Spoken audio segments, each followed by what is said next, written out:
തയ്യൽ അറിയാവുന്നവർക്കും തയ്യൽ അറിയാൻ പാടില്ലാത്തവർക്കും ഒരേപോലെ പ്രയോജനപ്പെടുന്ന ഒരു സാധനമായിട്ടാട്ടോ ഞാൻ ഇന്ന് വന്നിരിക്കുന്നത്.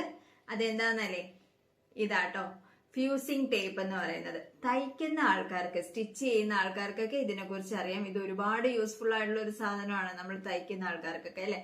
അപ്പോൾ തയ്ക്കാത്ത ആൾക്കാർക്ക്, സ്റ്റിച്ചിങ് ഒന്നും അറിയാത്ത ആൾക്കാർക്ക് ഇത് എങ്ങനെയാ പ്രയോജനപ്പെടുന്നതെന്ന് ഞാൻ കാണിച്ചു തരാം കേട്ടോ. വായോ.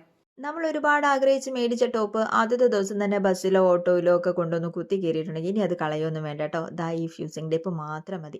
എവിടെയാണോ കീറിയത് അതിനനുസരിച്ച് ഫ്യൂസിങ് ടേപ്പ് കട്ട് ചെയ്തെടുക്കുക. പിന്നെ നമ്മുടെ കുർത്തിയുടെയോ പാൻറ്റിൻ്റെയോ എന്താണെന്ന് വെച്ച് കഴിഞ്ഞാൽ അതിൻ്റെ സെയിം കളറ്, മാക്സിമം നമ്മുടെ സെയിം കളർ തന്നെ എടുക്കാൻ നോക്കുക. എന്നിട്ട് അത് ഫ്യൂസിങ് ടേപ്പ് സെൻറ്ററിലും നമ്മുടെ ഈ കട്ട് ചെയ്തെടുത്ത പീസ് മേളിലുമായിട്ട് തിരിച്ചിട്ടിട്ട് വേണം അയൺ ചെയ്ത് കൊടുക്കാൻ. നല്ല വശത്തല്ല, ചീത്ത വശത്തിട്ട് അയൺ ചെയ്ത് കൊടുക്കുക. അറിയത്തും കൂടി ഇല്ല കേട്ടോ, അങ്ങനെ ഒരു കീറൽ അവിടെ ഉണ്ടായി എന്ന് പോലും അറിയത്തില്ല. ഇനി കുത്തിയൊക്കെ കീറി അത്യാവശ്യം ഇച്ചിരി വലുതായിട്ട് കീറിയിട്ടുണ്ടെങ്കിലും കുഴപ്പമില്ല. നമ്മുടെ പഴയ കുർത്തിയുടെയൊക്കെ കളർ നോക്കിയിട്ട് ഈ ഒരു സെയിം കളർ എടുക്കണം. വൈറ്റോ അങ്ങനെയുള്ളതൊന്നും എടുത്ത് വെച്ച് കൊടുക്കരുത്. ബ്ലാക്കിനൊക്കെ വൈറ്റ് വെച്ച് നല്ല വൃത്തികേടായിരിക്കും. അപ്പോൾ ഇതേപോലെ ഒന്ന് അയൺ ചെയ്തെടുത്താൽ മതി. ഭയങ്കര പെർഫെക്ഷൻ ആട്ടോ, നമുക്ക് പോലും കണ്ടുപിടിക്കാൻ പറ്റത്തില്ല എവിടെയാ കീറിയെന്നുള്ളത്. ഇതങ്ങനെ ഒറ്റ വാഷിലൊന്നും പോകത്തില്ല, അങ്ങനെയുള്ള ടെൻഷനൊന്നും വേണ്ട കേട്ടോ.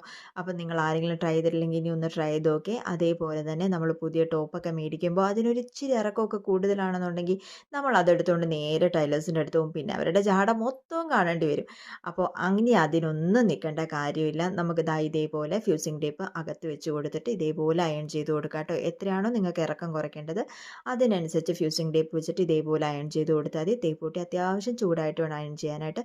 കോട്ടനൊക്കെ ആണെന്നുണ്ടെങ്കിൽ കുഴപ്പമില്ല, നല്ല ചൂടാക്കി എടുക്കാം. സിൽക്കിൻ്റെ മെറ്റീരിയലൊക്കെ ആണെങ്കിൽ നിങ്ങളൊന്ന് നോക്കി ഇടണം കേട്ടോ അയൺ ചെയ്യാനായിട്ട്. അപ്പോൾ ദാ ഇതേപോലെ നല്ല നീറ്റായിട്ട് കിട്ടും കേട്ടോ. അപ്പോൾ നിങ്ങളെല്ലാവരും ഒന്ന് പർച്ചേസ് ചെയ്യാൻ ഞാനിവിടെ മേളിൽ ലിങ്ക് കൊടുത്തേക്കാം കേട്ടോ.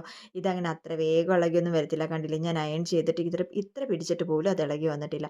അപ്പം നിങ്ങളെല്ലാവരും പർച്ചേസ് ചെയ്ത് ഒന്ന് ട്രൈ ചെയ്ത് നോക്കാം കേട്ടോ. ഇതെല്ലാവരുടെയും വീട്ടിൽ അത്യാവശ്യം വേണ്ട ഒരു സാധനമാണ്. അപ്പോൾ പുതിയൊരു വീഡിയോ ആയിട്ട് വീണ്ടും കാണാം.